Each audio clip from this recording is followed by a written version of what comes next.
Pinipilit ka ng kadhana. Alam mo na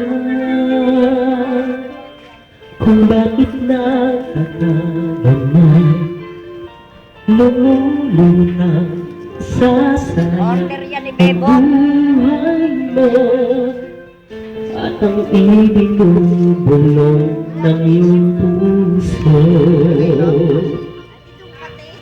Natutulog ba ang Diyos? Huwag natin!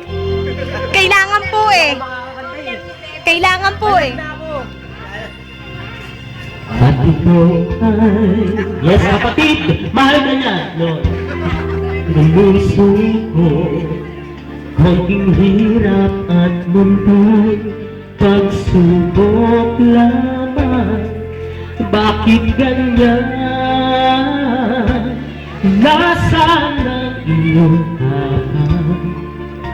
Natutuwa, nawawalan ng pag-asa, at inisip na natutulog ka. Natutulog ba ang Diyos? Natutulog ba?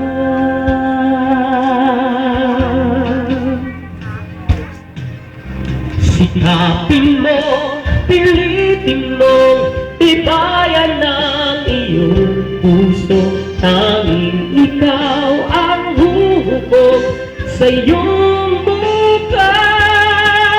Huwag mo sanang akalain natutulog pa ang Diyos. Ang buhay mo ay mayroong halaga sa Kanya.